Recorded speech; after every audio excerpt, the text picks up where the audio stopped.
الذين آمنوا وتطمئن قلوبهم بذكر الله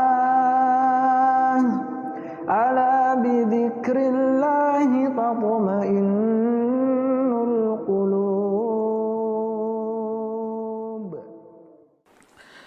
حدیث نمبر 19، دعا نمبر 19، نبی کریم صلی اللہ علیہ وسلم فرماتے ہیں کہ صبح کرو تو یہ دعا پڑھو، اصبحنا واصبح الملک للہ رب العالمین، ہم نے صبح کی اور بادشاہت، پوری کی پوری بادشاہت اللہ کے لیے ہو گئی جو سارے جہانوں کا پروردگار ہے.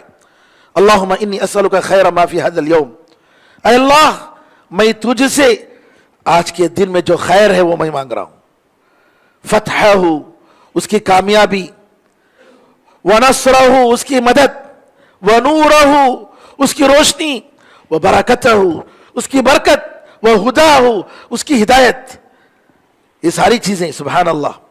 وَأَعُوذُ بِكَ مِن شَرِّ مَا فِيهِ، اے اللہ اس دن میں جو برائی ہے اس برائی سے میں پناہ مانگتا ہوں. وَشَرِّ مَا بَعْدَهُ، اور اس کے بعد جو برائی ہے اس سے بھی میں پناہ مانگتا ہوں. اور شام میں بھی اسی طریقے سے کرے.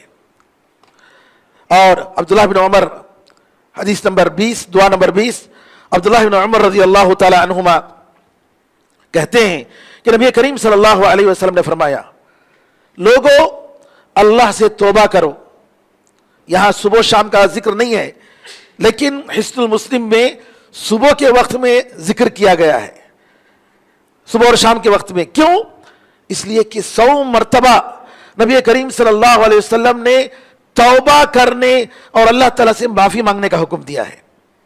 آپ فرماتے ہیں یا ایھا الناس توبوا الی اللہ، اللہ سے توبہ کرو، فإنی اتوب الی اللہ فی اليوم 100 مرہ، کیونکہ میں ایک دن میں اللہ کے پاس 100 مرتبہ توبہ کرتا ہوں. اور بعض روایتوں میں آتا ہے کہ نبی کریم صلی اللہ علیہ وسلم کسی جگہ بیٹھتے تھے تو 100 مرتبہ اللہ تعالیٰ سے معافی مانگتے تھے.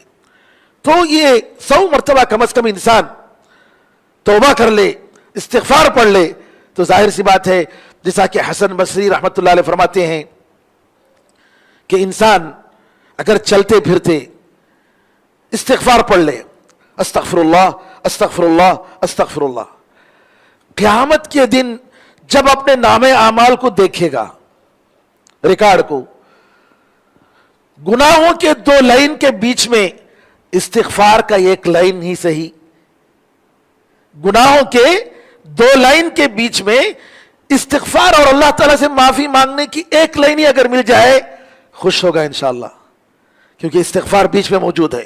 اللہ تعالیٰ سے توبہ جو ہے جو کرتا تھا وہ اللہ تعالیٰ لکھا ہوا ہے. تو لہٰذا ہمیں چاہیے کہ ہم استغفار کریں اور اس کو پڑھتے رہیں.